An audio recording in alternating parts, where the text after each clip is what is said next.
Before we dive in, drop a quick hi in the comments. It may seem small, but trust me, it really helps YouTube share this story with more sci-fi fans like us. I'd love to see who's watching. 7 days.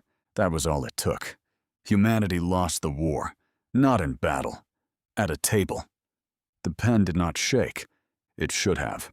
The hand holding it belonged to Secretary General Tommaso Venk, a man who had spent 3 decades arguing for human sovereignty in every chamber that would hear him. A man who once walked out of a coalition summit because an ambassador mispronounced his nation's name. A man with pride so deep it was structural. Now he signed away the species. His eyes were open. That was the worst part. Not closed, not glazed, not obviously wrong. Open, clear. Focused on the document in front of him with the calm attention of someone reviewing a dinner menu. His hand moved in smooth, practiced strokes. His posture was perfect, but the muscles around his jaw were slack. The micro-expressions that make a face human, the flicker of doubt, the tightening around the eyes when something costs, were gone. Tommaso Venk was present in body. Everything else had been emptied out and replaced with compliance. The Eldari did not call it control.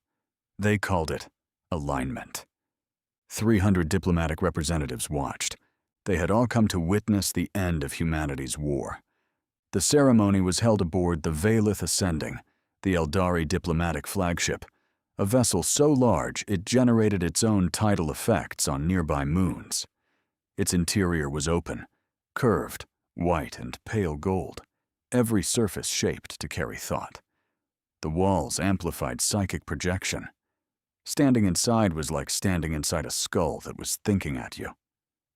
They had all come to witness the end of the shortest war in modern galactic history. The Eldari Concord had broken humanity's military in 7 days, not through superior firepower, though they had that. Not through numbers, though those were overwhelming. Through the mind.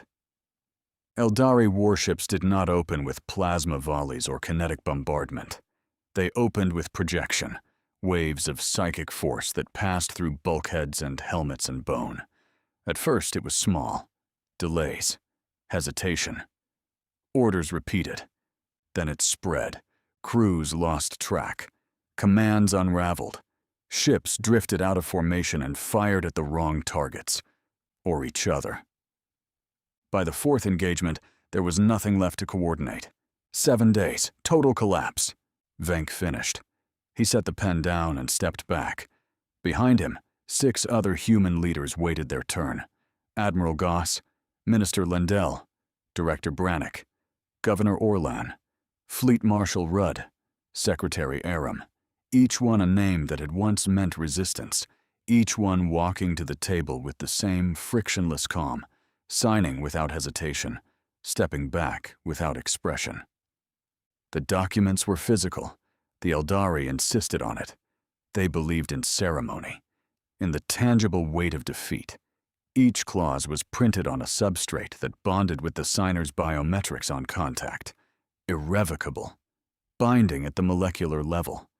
The Eldari had learned from previous conquests that digital agreements could be denied. Paper could be burned. This could not be undone. Clause 1.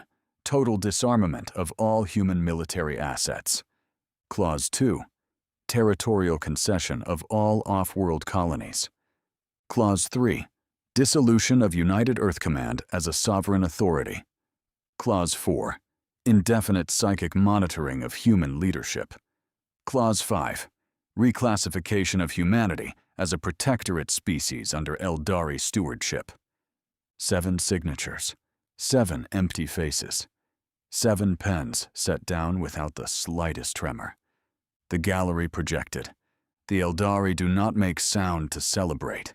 Instead, the Vithani caste, the ruling psionics who lined the upper gallery like statues carved from gray marble, projected. Images flooded the hall. Every mind present received them simultaneously. Earth's fleets, drifting dead. Human soldiers dropping weapons they no longer remembered holding. Cities going quiet as planetary defense grids shut down one by one. Command centers emptying. Screens going dark. Flags lowered on 100 installations across 3 systems. And finally, the image of a species kneeling.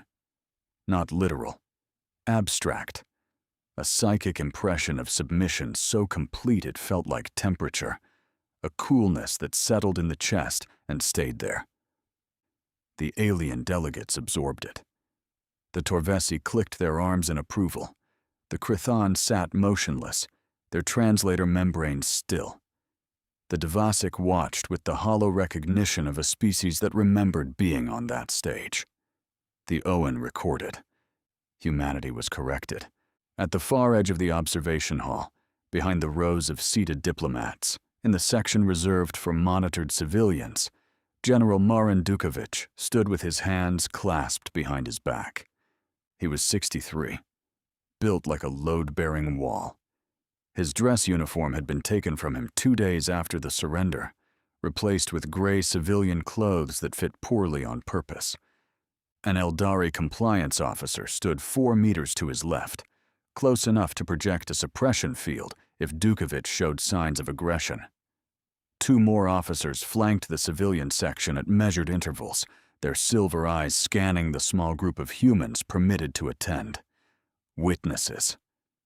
That was the official term. The Eldari wanted humans to see, wanted them to carry the memory back and spread it. Defeat as education. Dukovic did not look at the compliance officers. He did not look at Venk. He looked at the document on the table, at the biometric signatures drying on alien substrate. His face was stone. Not the emptied calm of the controlled delegates. Something harder, older. The stillness of a man who had already made every decision he would ever need to make, and was now simply watching the consequences line up. He had designed COBALT 17 years before the Eldari made first contact. Not for the Eldari. Not for any specific enemy. For the certainty, the mathematical, historical, strategic certainty, that one day something would come that humanity could not beat in a straight fight. Something that would force capitulation. Something that would put a pen in a puppet's hand and call it peace. Dukovic had briefed 3 people on the full architecture. 2 were dead. The 3rd had walked into a buried relay station on Callisto 9 months ago and had not left.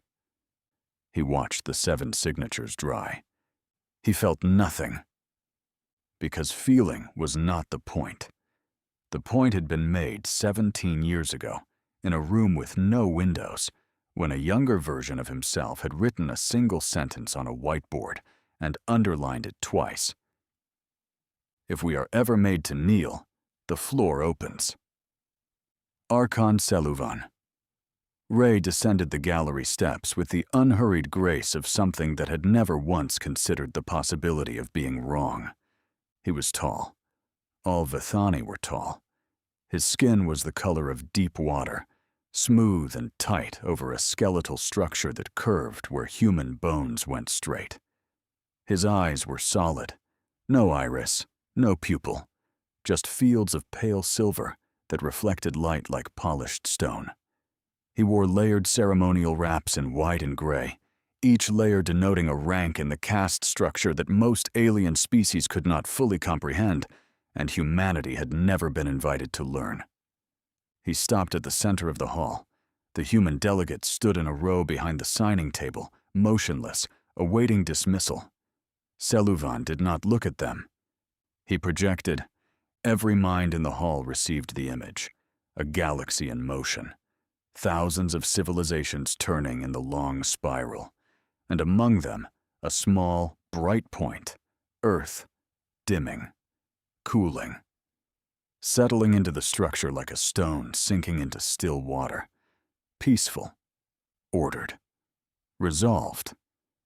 The message was elegant and total. The disruption is over. The gala began immediately. The Eldari believed in continuity between victory and celebration. To them, There was no gap between the act of conquest and the act of culture. The signing table was cleared by attendants who moved in practiced silence. The observation hall's walls shifted, panels rotating to reveal alcoves filled with bioluminescent displays, living art that pulsed in time with projected emotional fields. Food and atmosphere compounds were dispensed for the various species present. The lighting softened. Saluvan moved through the gala with the confidence of a host who had built the room, written the guest list, and authored the event being celebrated. He paused beside each delegation, projected greetings, received projections in return. To the Krithan, he projected stability, an image of trade routes secured, borders settled. They responded with cautious acceptance. To the Torvesi, he projected opportunity, new markets, new resources, a pacified sector open for commerce. They responded with enthusiasm, poorly disguised as diplomacy. To the Devasik, he projected kinship, one corrected species recognizing the correction of another. The Devasik projected nothing in return. They never did. 4 centuries under Eldari stewardship had taught them that projecting was a privilege they no longer possessed. And then, the Eldari began their showcase. They projected the war, all 7 days of it, compressed into a psychic exhibition that played across every mind in the hall like a waking dream. Saluvan held the final image, humanity's leaders seated at a table, signing, and let it linger. The gala audience absorbed it the way one absorbs the final movement of a symphony, complete, beautiful in its totality. He passed the human section and slowed, not to acknowledge them, to let them see him not acknowledging them. Dukovich stood in the same position, hands clasped, face empty. 4 meters away, his compliance officer projected a low-grade suppression field, standard protocol for high-risk monitored civilians. It pressed against Dukovich's thoughts, like a hand resting on his shoulder. A reminder. Do not think too loudly. Dukovich did not think loudly. He thought in a frequency the Eldari had never learned to hear. The frequency of a man who had finished thinking years ago.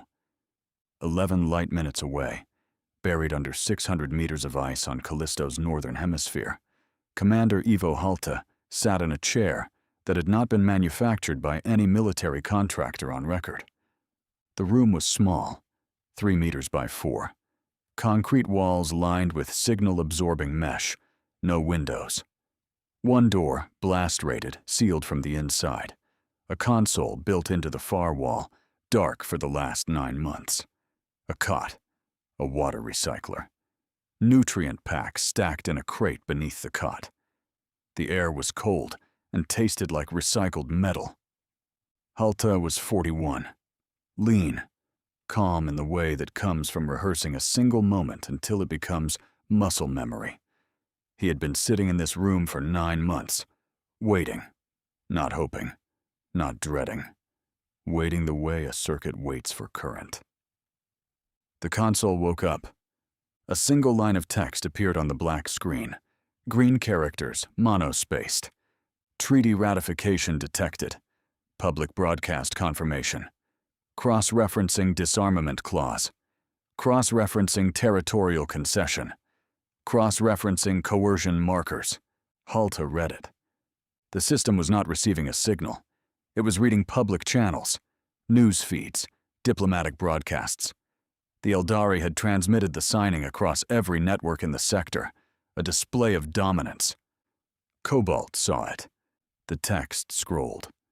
Coercion markers, biometric irregularity in signatories, neural suppression patterns, consistent with external psychic influence. 7 of 7 signatories display identical motor signatures. Probability of voluntary compliance, 0. The system read the biometrics directly from the broadcast. 7 humans signing with identical hand pressure, identical posture, Identical pupil dilation. No living group does anything identically. The system classified it as coercion. Conditions met. Coerced surrender confirmed. Disarmament.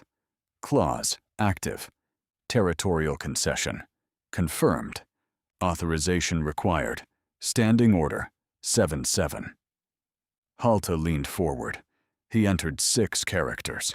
His fingers did not hesitate. There was nothing to hesitate about. This was not a decision. The decision had been made before he was assigned to this room, before the Eldari arrived, before anyone knew what the Eldari were. The screen changed. Standing order confirmed. Activation immediate. No further input required. Halta stood. He looked at the console for 3 seconds, not with emotion, not with doubt, with the expression of a man checking that a door is locked before leaving the house. He walked out. The blast door sealed behind him. Magnetic locks engaged. The room would remain sealed until someone cut through 600 meters of ice to reach it. It would not matter by then. Beneath the ice, through hardened relays that ran along the moons of Jupiter, through dead satellites repurposed as signal repeaters, through ghost channels buried in commercial shipping frequencies, the activation command moved outward. It did not travel like a message. It traveled like a pulse, touching each node for a fraction of a second, just long enough to deliver a single encrypted confirmation, then moving on. It reached a constellation of objects in high orbit above Ardennis, objects cataloged as debris by Eldari surveyors who had scanned the orbital lanes after the conquest and found nothing worth noting.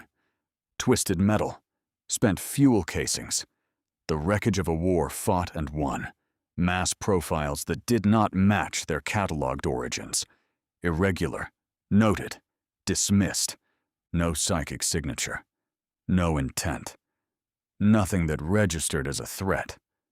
It reached a network of containers on the surface of 3 occupied worlds, logged as agricultural equipment, stored, ignored. They did not have psychic signatures. They did not have thoughts. They did not have minds. They had targeting packages.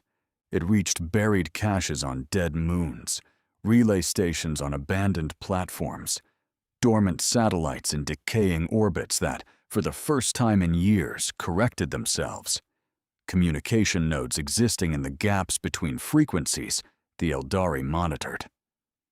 Everything received the same instruction. They all acknowledged. They began to move. On the Valith ascending, the gala continued. Seluvan projected a final image to the assembly. Earth at peace, humanity contained, the galaxy in order. He held the image for a long, satisfied moment. 300 minds received it and accepted it as truth. Then something shifted, not in the room, not in the projection, in the space behind the projection, the psychic background noise that Vithani processed subconsciously the way humans process ambient sound. A frequency changed. A pattern that had been static for months moved. Seluvan paused, his silver eyes narrowed by a fraction. He reached outward with his mind, scanning the local psychic field. Nothing. No hostile thought. No aggression. No fear. The humans in the room were blank, suppressed, compliant. The alien delegates were calm. His compliance officers reported nothing unusual. But something had moved. He scanned further, past the hull of the flagship, past the escort fleet, into the orbital space surrounding the vessel. Nothing. No minds. No intent. No hostility. Seluvan dismissed it. Background noise, stellar interference, the residual psychic echo of 300 minds in a confined space. He composed himself. He resumed his projection. Across the hall, Dukovich had not moved. His hands were still clasped. His face was still stone. His compliance officer monitored him passively and detected nothing. But in the silence of his own skull, beneath the suppression field, beneath the weight of occupation and defeat and a gray suit that fit poorly on purpose, Marin Dukovich allowed himself one thought. The floor was opening. The Gala was 14 minutes old when the first warship died. Saluvan did not feel it happen. That was the detail that would haunt him later. Not the destruction itself, but the silence that preceded it. He was standing in the center of the observation hall, projecting a vision of galactic order to the Torvesi delegation, when the floor shifted beneath his feet. A subtle thing, the kind of movement a flagship should never make. He paused. The Torvesi clicked their arms in confusion. Around the hall, conversations continued.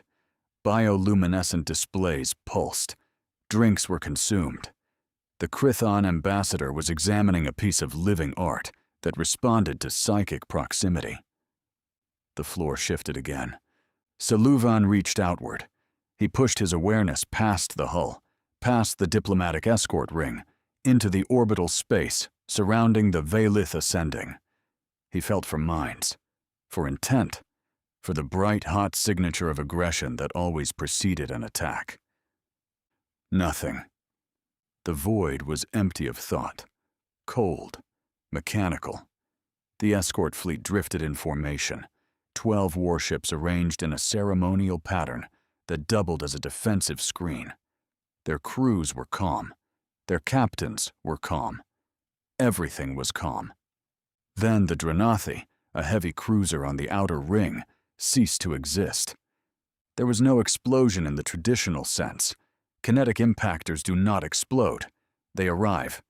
The objects had already been there, catalogued as debris, drifting inside the escort perimeter. Too close. Too familiar. Part of the background the sensors had learned to ignore. When they moved, the system registered the change. Reclassification triggered. Threat assessment engaged. It did not matter. The distance was too short. The time was already gone. 3 tungsten rods, each the length of a rail car, each moving at 4% of light speed, struck the Dranathi along its dorsal spine within a window of 6 milliseconds. The first rod pierced the shield array. The shield array was designed to absorb energy weapons and deflect psychic interference. It was not designed to respond to mass already inside its effective perimeter. The rod passed through the shield like a needle through smoke. The second rod hit the reactor housing. The third rod hit the command deck. The Dranathi folded inward. The cruiser broke into 3 pieces that tumbled away from each other in slow, almost graceful arcs, trailing atmosphere and bodies and fire. 4 seconds later, the Veilith and the Oseran, flanking cruisers on the inner ring, took identical hits. The Veilith lost its entire forward section. The Oseran split lengthwise, reactors breaching simultaneously, producing a flash so bright it burned temporary shadows into the Veilith Ascending's external sensors. 3 warships, 9 rods, 11 seconds. The Gala Hall shuddered violently. The bioluminescent displays flickered and went dark. Several alien delegates stumbled. The ON observers dropped from their ceiling positions, grav harnesses destabilized by the flagship's sudden evasive maneuvering. The Krython ambassador retracted into his environmental suit so fast the seals cracked. Saluvan stood motionless in the center of the hall. His silver eyes were wide, not with fear, with incomprehension. He was the most powerful psychic in the sector. He had felt nothing, no intent, no anger, no decision to fire, no mind behind the attack.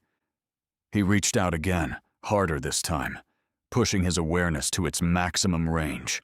He swept the orbital space. He swept the debris fields. He swept the wreckage of the 3 dead warships, searching for survivors whose thoughts might tell him what had happened. He found the survivors. Their thoughts were screaming, terror, confusion, pain. Not one of them had seen the attack coming. Not one of them understood what had hit them. And beyond the screaming, in the space where the rods had originated, nothing. The flagship lurched. Emergency projections flooded the hall. the Vithani equivalent of alarm klaxons. Images of damage cascaded through every mind on board. Hull breaches, escort formation broken, 3 capital ships destroyed, point of origin unknown. Seluvan felt the other Vithani reaching out in coordinated panic, trying to form a detection web, a psychic net designed to catch the signature of any thinking attacker within range. It was standard doctrine. It had never failed. Identify the mind, then respond. The web found nothing. A 4th volley hit. This time the flagship, not the gala hall. The structure beneath it. The massive load-bearing struts that connected the diplomatic section to the drive core. The rods struck there, off-center, and at opposing angles, designed to twist the ship's frame rather than tear it apart outright. The impact did not destroy the vessel. It bent it, stressed it, forced sections of the hull out of alignment, and pushed the entire structure toward failure. Not because COBALT was being merciful, because the targeting package designated the Valith Ascending as a high-value communications node. Cripple it. Do not destroy it. Let it drift. Let it broadcast damage reports and distress signals. Let those signals pull Eldari response forces into predictable positions. The hull split down its center axis. A seam opened in the floor, 3 centimeters wide, running from the observation windows to the rear gallery. Atmosphere began whistling through the gap. Emergency barriers deployed, translucent membranes that sealed breaches automatically, but the structural damage was done. The flagship was bending. The alien delegates broke. The Torvesi scrambled for the evacuation corridors, their chitinous legs clattering on the fractured floor. The ON activated emergency propulsion and blasted through an observation window, preferring vacuum to a collapsing superstructure. The Devasik did not move. They sat in their chairs with their stone faces and waited, because 4 centuries of subjugation had taught them that running never helped. The moment the first impact hit, Dukovic was on the floor. A controlled descent, knees first, hands flat, center of gravity low. Combat reflex. The compliance officer assigned to him was gone, thrown sideways when the hull seam opened, his suppression field flickering out like a candle in wind. He crawled toward the evacuation corridor, moving under the smoke and debris, while every alien in the room ran above him. No one looked down. No one ever looked at the furniture. Seluvan grabbed the nearest Vithani officer by the arm. Physical contact. The most urgent form of communication his species possessed, reserved for moments when projection was too slow. He pushed an image directly into the officer's mind. The escort fleet, the attack vectors, the empty space where the attacker should be. The officer pushed back a single image, sensors showing the orbital debris field surrounding the flagship. Debris that was moving, reconfiguring. The debris was the weapon. Seluvan processed this in 2 seconds. In the next, he understood what it meant. The debris had not arrived with the attack. It had been there, waiting, long before the treaty.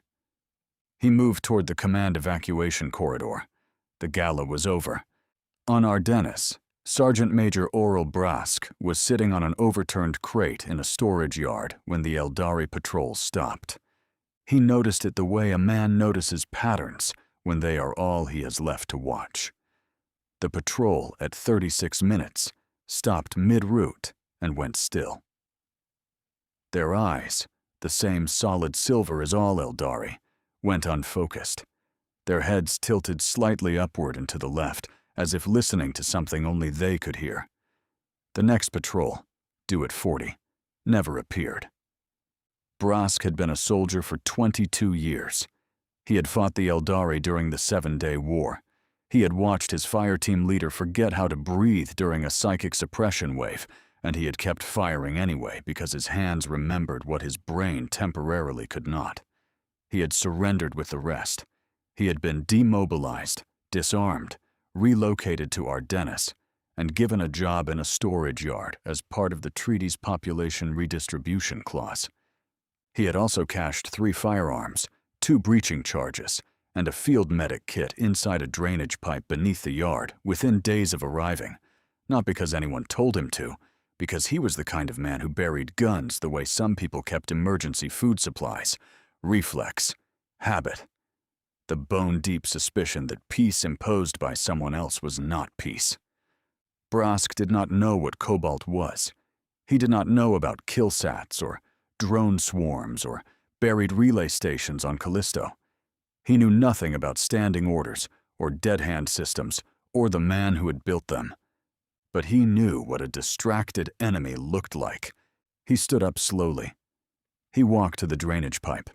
He reached inside and pulled out a weapon that had been wrapped in thermal sheeting and sealed in vacuum film. The Eldari soldiers did not notice. They were still looking up. Something was happening in orbit. Brask could not see it, but he could feel it. A change in air pressure, a subsonic vibration transmitted through the colony's atmospheric processors, a frequency that meant something very large was happening very far above him. He checked the weapon. Charged. Clean. Functional. He waited. Across 3 occupied worlds, COBALT's second phase activated. The containers opened, not all at once, in sequence. Timed to local conditions, staggered to maximize confusion and prevent coordinated Eldari response. On Ardennis, 47 containers in 12 locations split their seals simultaneously. On Verath, 31 containers did the same. On Callus Minor, 19. From each container, drones emerged. They were not elegant, not sleek, not the sculpted psionic integrated machines the Eldari built. They were blocky, industrial, human. Each one roughly the size of a large dog, armored in ablative plating, powered by hydrogen cells that gave them 8 hours of operational capacity, armed with a rotary kinetic weapon that could fire 1,200 rounds per minute. They had no AI in the way the Eldari understood intelligence. They had targeting algorithms, pathfinding routines, and a priority list burned into non-volatile memory. Priority 1, Eldari communication relays. Priority 2, shield generators. Priority 3, command posts. Priority 4, armed personnel. They launched in swarms, hundreds on each world, rising from storage yards, cargo depots, abandoned lots, and decommissioned landing pads. They flew low and fast, navigating between buildings, under bridges, through infrastructure corridors designed for maintenance vehicles. They were loud. Their rotary weapons spooled up with a mechanical whine that echoed off colony walls and carried for blocks. On Ardennis, the Eldari garrison commander, a Vithani named Seleth, organized a projection wave within 90 seconds of the first drone sighting. 40 Eldari soldiers linked their psychic fields and pushed outward, generating a suppression pulse designed to overwhelm the cognitive functions of any thinking attacker within a 2-kilometer radius. The drones hit the communication relay on Ardennis's eastern plateau 7 minutes after emerging. 1,200 rounds per minute, concentrated on the relay's primary transmitter array. The array, designed to withstand energy weapon interference and psychic disruption, was not designed to withstand physical projectiles fired at close range by machines that did not care about dying. The relay went dark. Seleth felt it go. One moment the relay was there, a node in the psychic communication web that connected every Eldari unit on Ardennis. The next moment, it was gone, like a voice stopping mid-sentence, like a limb going numb. He reached for the secondary relay. It was already under attack. He reached for the orbital relay. Silence. The killsats had already taken it. He reached for the Valith ascending. He found Seluvan. Seluvan was aboard an evacuation craft, 40 kilometers from the crippled flagship, surrounded by the surviving Vithani officers and a handful of alien diplomats who had made it to the escape pods. The craft was running without navigation. The navigation system relied on a psychic integrated targeting array that was currently cycling through error states because it could not identify an attacker that did not think. Seleth projected the situation on Ardennis. Drones, communication loss, ground chaos. Seluvan projected back, the same situation in orbit. Killsats, escort fleet destroyed, flagship crippled. For a moment, the two most powerful minds on their respective fronts shared the same image, a map of their forces, their infrastructure, their communication networks, and watched it degrade in real time. Nodes going dark, links severing, the web collapsing from the outside in, eaten by things that had no minds, and therefore could not be stopped by the only weapon the Eldari had ever truly relied on. Seluvan pushed a question toward Seleth, not in words, in an image. Humans. Where are the humans? If this is an attack, where are the attackers? Seleth pushed back what his ground forces were reporting. The drones had no human operators, no control signals, no command links. They were fully autonomous, launched from cached positions, operating on preloaded instructions. But that was not the part that made Seleth's projection flicker with something close to dread. The part that did it was this. Humans on Ardennis were moving. Not all of them, but enough. Scattered across the colony, individuals were breaking routine, leaving their assigned zones, moving toward positions that made no tactical sense unless you already knew what was about to happen. They were not communicating. Monitoring showed no signals, no transmissions, no networked activity. They were simply moving, independently, as if they had each, separately, recognized the same signal. The drones were the weapon. The humans were something else. Seluvan received this image and held it. He turned it over in his mind the way a man turns over a stone and finds something crawling underneath. The communication relays were prioritized for destruction. The attack was sequenced, layered, and systemic. And it had begun the moment the treaty was signed. Not hours after, at the exact moment. Seluvan felt the shape of it then, not the full architecture. He did not yet know about COBALT, about Callisto, about the man who had built it all 17 years before the Eldari arrived. But he felt the outline, the shadow of a structure so large and so patient that it had waited, dormant, silent, invisible, for a single condition to be met. And the Eldari had met it. They had forced humanity to surrender. They had used psychic control to coerce 7 leaders into signing a treaty that stripped their species of sovereignty. They had done it publicly, proudly, ceremonially. But something had been listening. Something that only cared about one question. Was the surrender forced? The answer was yes. And now the sky was falling. Seluvan sat in the evacuation craft and felt, for the first time in his long and distinguished life, the sensation of having made a mistake he could not project his way out of. The Eldari command post on Ardennis had been a school. Before the occupation, it was a technical academy, 3 stories of reinforced colonial architecture built to withstand the seismic tremors that rolled through Ardennis every few months. The Eldari had chosen it for the same reason the colonists had built it strong. It did not break easily. They had gutted the interior and stationed 40 soldiers inside. The school's name was still carved above the main entrance in block letters that the Eldari had not bothered to remove because they could not read them and did not care. Brask hit the east entrance with 6 men. No plan, no briefing, no comms.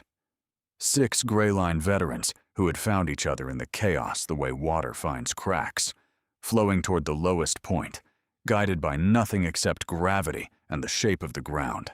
They had 3 cached human firearms between them, 2 kinetic rifles and Brask's sidearm. The rest carried scavenged Eldari weapons, slender, crystalline things, designed for hands that curved differently than human hands. They were awkward to hold. The firing mechanism responded to psychic intent, which humans could not provide, so they had been hot-wired with makeshift trigger bypasses, copper wire, battery contacts, tape, crude, functional. The weapons fired bolts of focused energy that burned through walls and left the air smelling like ozone and scorched calcium. Brask went through the door first. The corridor was dark. The Eldari had designed their interior lighting to respond to psychic presence, lights activated when a mind approached. The system read Brask's mind and produced a dim, confused flicker, like a lamp trying to turn on for someone it did not recognize. 2 Eldari soldiers were in the corridor. They had been attempting to establish a local psychic link, standing face to face, eyes closed, hands raised, trying to reach through the collapsed network to any surviving node. They were concentrating so hard they did not hear the door. Brask shot the first one with the sidearm. Center mass. The Eldari's body folded differently than a human body would, the curved bones flexing inward rather than backward, the silver eyes going flat like coins. The second one opened his eyes and projected. The projection hit Brask like a wall of cold water. His vision blurred. His right hand went numb. The image forced into his mind was simple and overwhelming. Stop. Not a command. A sensation. The psychic equivalent of a hand pressing against his chest. His legs slowed. His finger loosened on the trigger. Behind him, a Grey Line veteran named Torin, a man Brask had met 40 minutes ago, fired a scavenged Eldari weapon over Brask's shoulder. The energy bolt took the projecting soldier in the throat. The projection cut out instantly, like a radio losing power. Brask's vision cleared. His hand came back. He did not pause to recover. He stepped over the body and moved deeper into the building. Second floor. 4 Eldari in a room that had been the relay control center. Projection platforms lined the walls. Circular devices that amplified psychic signals the way antenna dishes amplify radio waves. 3 of the platforms were dark, destroyed by drone strikes on external relays. The 4th was still active, and the 4 Eldari were clustered around it, trying to push a signal through to orbit. Brask's team hit the room from 2 entries simultaneously. Not because they coordinated, because 2 of the veterans had found a stairwell and arrived at the second door at the same moment Brask reached the first. Instinct and architecture. The fight lasted 11 seconds. Eldari soldiers were not weak. They were tall, fast, and their bones, though curved, were denser than human bone. In close quarters, a trained Eldari could project a focused psychic pulse that caused temporary paralysis, disorientation, or in extreme cases, cardiac disruption. They were dangerous, but they were not built for this. They were built for wars fought at psychic range, where the enemy could be disabled before physical contact occurred.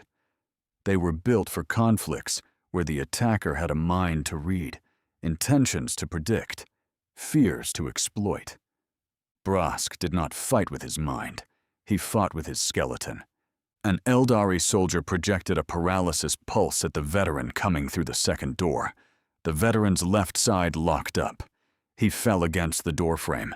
His right hand, still functional, brought the scavenged weapon up and fired from the hip. The bolt missed the projecting soldier and hit the active relay platform. The platform exploded in a shower of crystalline fragments that shredded the 2 nearest Eldari like shrapnel. Brask shot the 3rd. Torin shot the 4th. The relay was destroyed. The last connection between the Ardennis garrison and orbit was gone. Brask leaned against the wall. His left arm was bleeding. A fragment from the relay explosion had opened a gash from elbow to wrist. He looked at it, looked at Torin, looked at the room full of dead Eldari and shattered technology. He pulled a strip of thermal sheeting from his jacket, wrapped the arm, tied it with his teeth, and moved toward the 3rd floor. Aboard the evacuation craft, Seluvan was losing the war in real time. The craft had drifted to a position 47 kilometers from the Vylith Ascending's wreckage. The flagship was not destroyed. The killsats had crippled it precisely as designed, but it was dark, venting atmosphere from multiple decks. Its psychic amplification architecture shattered. It hung in orbit like a cathedral with its windows broken, still massive, still beautiful in its lines, but empty of the thing that had made it powerful. Seluvan stood in the center of the evacuation craft's small command bay. 7 surviving Vithani officers surrounded him. They were maintaining a direct psychic link, mind to mind, without relay infrastructure, burning through their own cognitive reserves to sustain communication across distances. Their biology was never meant to bridge without amplification. Reports arrived in fragments, images, sensations, emotional impressions carrying tactical data. Ardennes. Ground forces fragmented, communication relays destroyed. Drone swarms operating unopposed in 3 sectors. Human movement increasing. The garrison commander, Seleth, was alive but isolated, unable to reach more than a dozen soldiers through direct psychic contact. His last coherent projection was an image of the colony's central district from above, with Eldari positions marked in fading light. Half were already dark. Verath. Worse. The drone swarms had targeted the planetary shield generator first. Without the shield, the killsats in Verath's orbit had begun ground strikes, kinetic rods hitting military installations with the same mindless precision that had gutted the escort fleet. The Eldari commander on Verath projected a single image before his link degraded. A crater where his command center had been, still glowing. Callus Minor. Nothing. Complete silence. No psychic contact. No signals. No projections. The entire world had gone dark, and Seluvan did not know if that meant the Eldari forces there were dead, suppressed, or simply beyond reach. Seluvan processed each report with the disciplined calm of a leader trained to absorb catastrophe without breaking. But discipline is a surface. Beneath it, something was shifting. Not panic. The Vithani did not panic the way other species did. Something colder. The slow, grinding recognition that the model he had built his entire career on was wrong. He had conquered humanity in 7 days. He had believed, with the same certainty that he believed in gravity or light, that psychic dominance was absolute. That a species without psychic capability was a species without recourse. That disarmament and mental control were sufficient to render any population inert. He had not considered the possibility that a species might build its revenge before the war even started. He issued an order. Concentrate remaining forces. Pull all orbital assets to a defensive position above Ardennes, the largest colony, the most strategic value. Abandon Verath and Callus Minor. Consolidate. Regroup. Counterattack. The order went out through the chain of direct psychic links, mind to mind, degrading with each relay. It reached 4 commanders. 2 confirmed receipt. 1 sent back a confused burst of images that suggested he was under direct attack and could not comply. The 4th did not respond. Seluvan stood in the command bay and felt his civilization's grip on human space loosening, finger by finger, with mechanical inevitability. In the evacuation corridor of the Vylith Ascending, Marin Dukovich reached an escape pod bay that the Eldari had overlooked. Not overlooked, ignored. The bay was in the human section of the flagship, the area designated for monitored civilians. The escape pods were human-manufactured, installed during the flagship's refit for the signing ceremony as a diplomatic concession. Small, basic, designed to sustain 4 people for 72 hours. The Eldari had not prioritized evacuating the human section because the human section was not a priority. Furniture does not need lifeboats. Dukovich sealed himself inside a pod.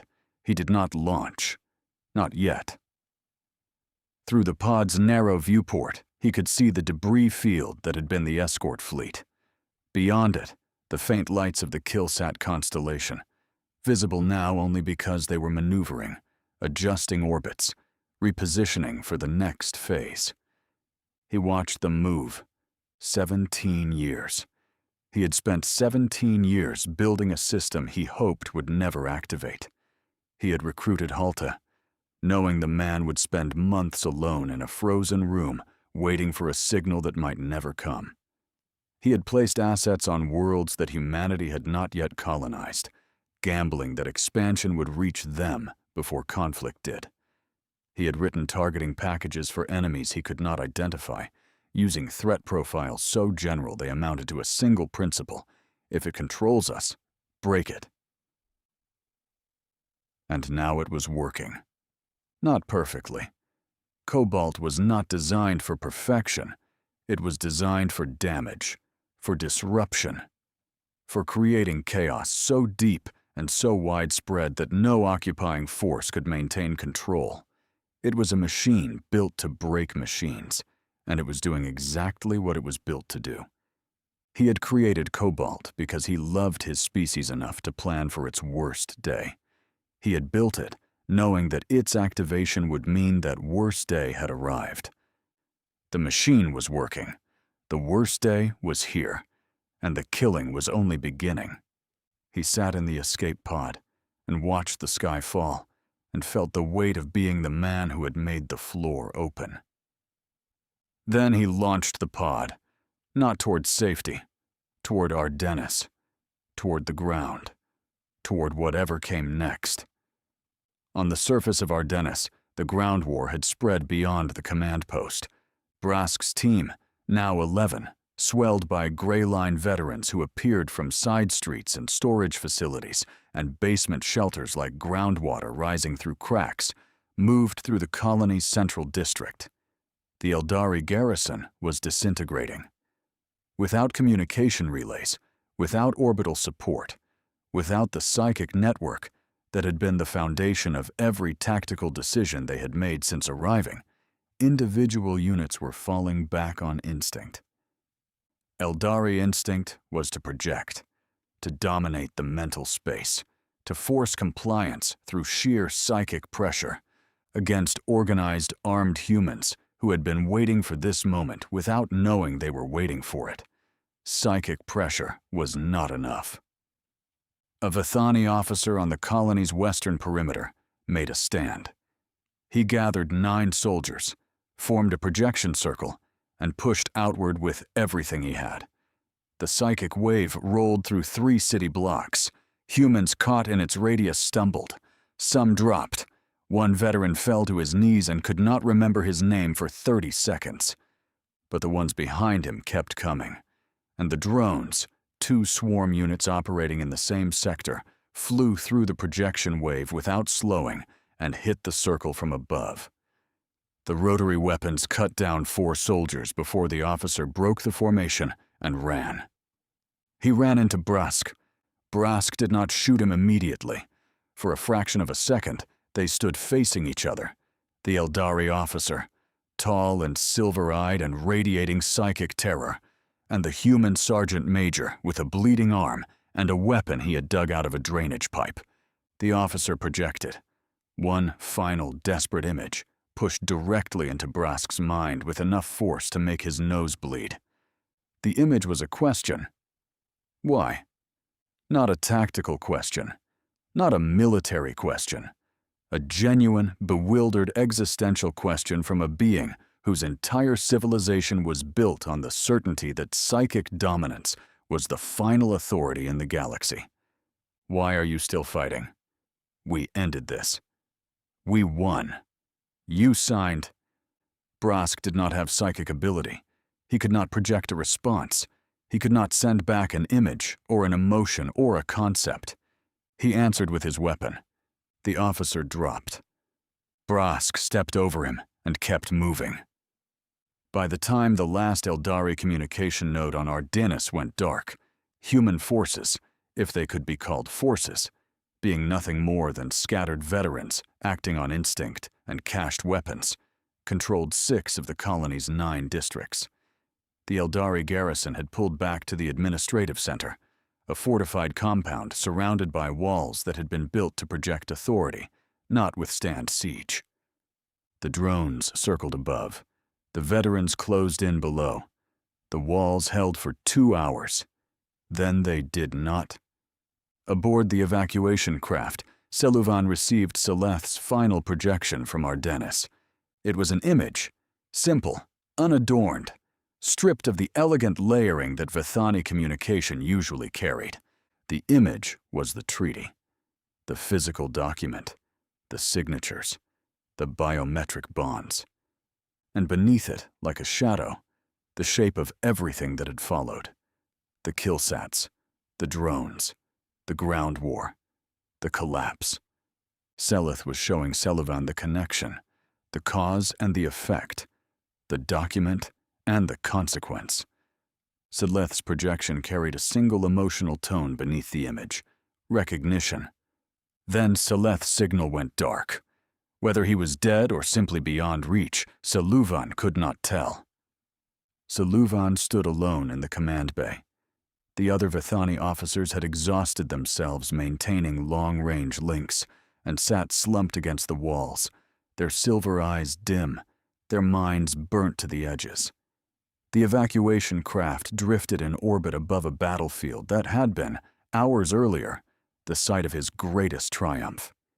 He replayed the image Seleth had sent, the treaty, the signatures, the shadow, and he understood, not partially, not intellectually, fully. The way a mathematician understands a proof, at the moment the last variable resolves, and the equation becomes inevitable. Humanity had not reacted to the treaty. Humanity had not improvised a resistance. Humanity had not scrambled to build weapons in secret after the surrender. The weapons were already built. The plan was already written. The system was already in place. It had been in place before the Eldari arrived, before the 7-day war, before first contact. Humanity had looked at the galaxy and seen this moment coming, not the specifics, the shape, the inevitability, the certainty that somewhere, sometime, something would come that could not be beaten, and that something would demand surrender, and that surrender would be given because there was no alternative. And they had built a machine that turned surrender into a trigger. The Eldari had not ended the war. They had activated a system that was designed to begin one. Seluvan felt the full weight of it settle into his mind, like ice filling a vessel. Every assumption he had ever held about humanity, their primitiveness, their lack of psychic ability, their emotional volatility, their susceptibility to control, reframed itself in an instant. They were not primitive. They were prepared. They were not lacking. They were different. They were not susceptible to control. They had planned for it. He had stood in the gala hall and projected images of a pacified Earth, a corrected species, a problem solved. He had looked at the human delegates and projected nothing because they were beneath acknowledgement. He had celebrated the fastest conquest in Eldari history with the absolute confidence of a civilization that had never met a species it could not dominate. And the entire time, beneath the silence, beneath the compliance, beneath the empty faces and the gray civilian clothes and the monitored civilians standing at the back of the room, the floor had been waiting to open. In orbit above Ardennis, as Dukovich's escape pod burned through the upper atmosphere toward the surface, as Brask's veterans secured the last district, as drone swarms completed their final attack runs on infrastructure that would take the Eldari years to rebuild, as the Vithani officers sat exhausted in a drifting craft surrounded by the wreckage of their certainty, the Killsat constellation completed its repositioning. It aligned with the next set of targets. It did not pause. It did not consider. It did not care that the most powerful psychic civilization in the galaxy had just learned too late the cost of forcing a species to kneel. It moved on. Because surrender was never compliance. It was a condition. Hey there, space human. I'm really curious about your thoughts on this video. Drop a quick comment and let me know what's on your mind. Or just say hi if you prefer. Either way, I'd love to hear from you. Also, remember to check the pinned comment. Trust me, it's worth a look. Oh, and one last thing. I've chosen another video for you to watch. Just click the card here, or here if you want the whole playlist. See you there.